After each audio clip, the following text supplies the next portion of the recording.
Hi guys, welcome back to the channel. If you're new here, please go ahead and hit that subscribe button, and for my returning viewers, it's always good to have you guys back. Of course, I wasn't going to come to you empty-handed. I have news, but it's for the IR category. Last Friday, interview letters run. So persons who were documentarily qualified up to October 2021, they would have received interview letters for interviews in November 2022, right? Now, special shout out to Tajay. I know that you got your interview letter. Please make sure you prepare for your interview, because I don't want to hear anything about any 221G. No.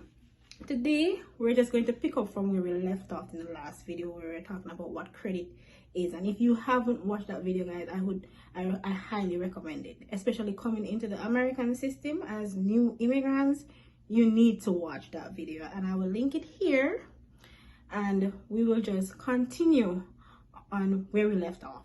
All right, so today we will be exploring 5 ways to build credit if you have no credit history.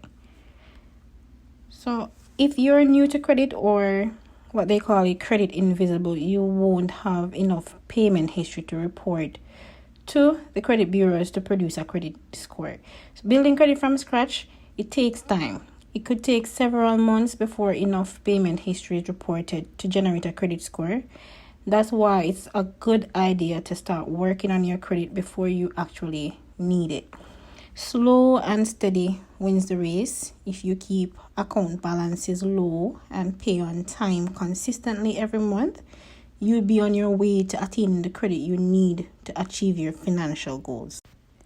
The first strategy we'll be looking at is becoming an authorized user. And you may be wondering, who is an authorized user?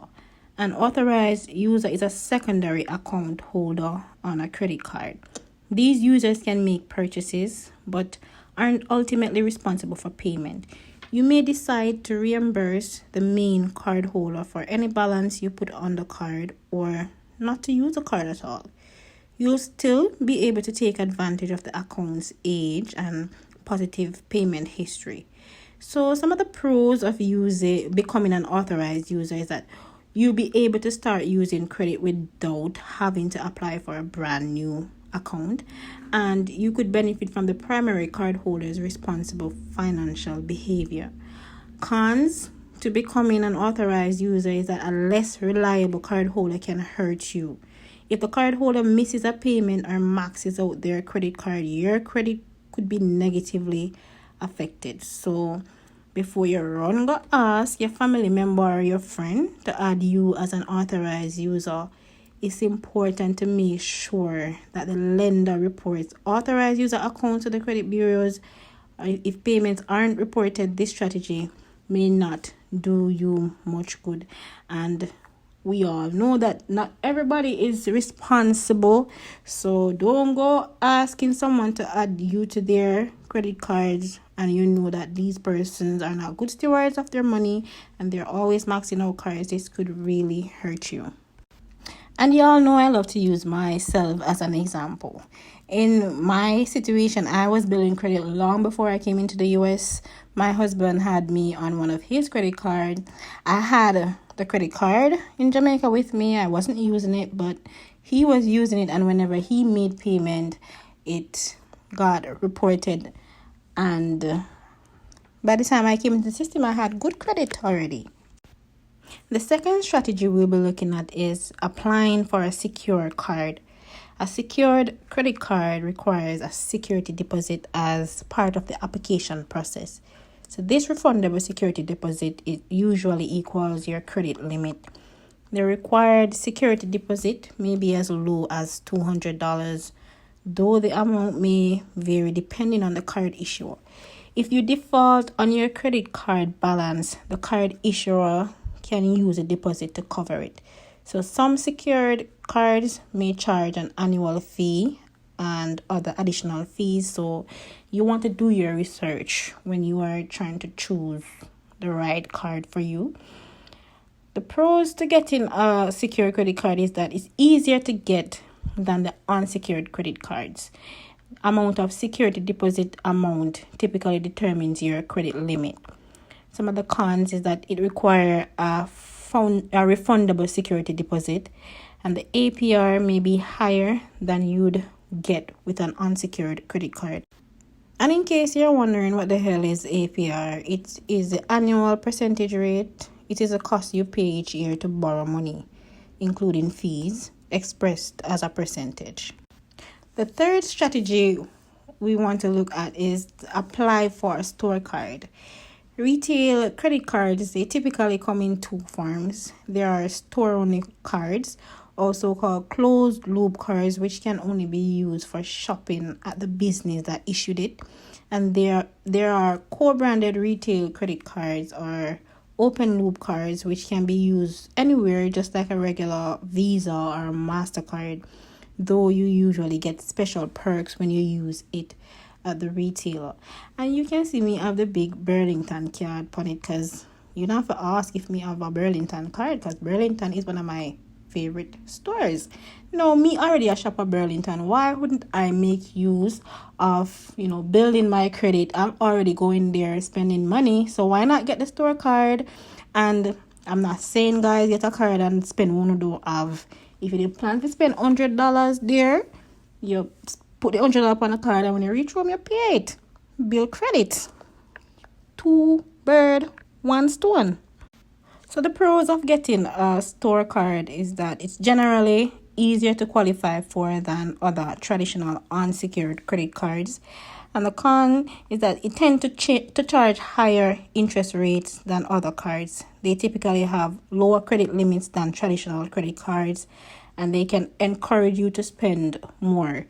Some can't be used everywhere, and we explain that with the closed loop kind of thing.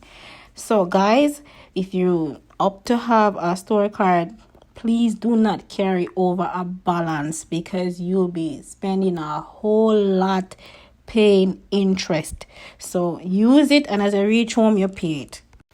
So the fourth strategy we want to talk about is to have your rental and utility bill payments reported.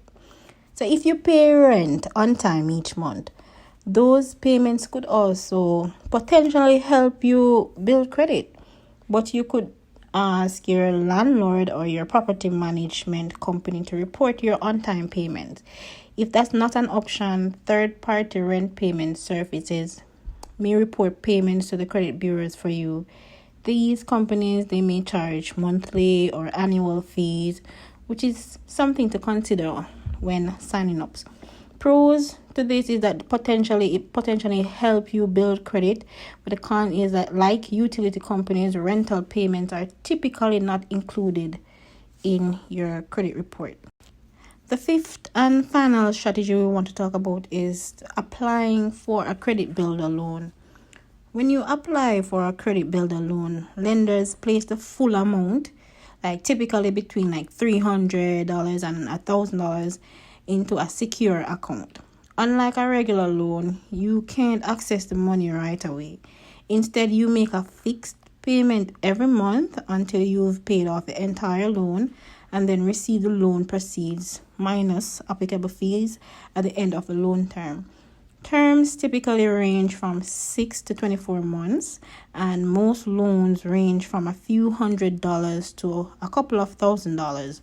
When the loan term is up and you've repaid the balance in full, the money is yours, free and clear. Therefore, credit builder loans also act as a savings vehicle. Some lenders even give you back a portion of all the interest you paid for the loan. So guys, how I see this is like a partner, and you not get no draw until the partner done. So you pay your money every month, monthly installments, or you pay your hand every month, and then when the partner done, you get whatever money you paid, and you might have to pay a little banker fee. So just consider this a partner where you now get draw until the partner done. So pros to this strategy is that it acts as a savings account that helps you build credit with monthly deposits. But the con is that you will have to have an income or a source of funds. Of course, Like any normal partner, you can't a partner, you not work, how you won't pay for your hand, right? So same thing. I hope you all learned something from this video. Thanks so much for watching. Happy credit building, and see you in the next video. So guys, there you have it. All you need to know about growing and building your credit coming into the US as a new immigrant. Please, I'm imploring you, share this with your friends that you know are on the verge of migrating or just migrated. They need this kind of content because people are walking around here like headless chickens, not knowing what to do. So go ahead and share it, and see you in the next one. Thank you. Bye.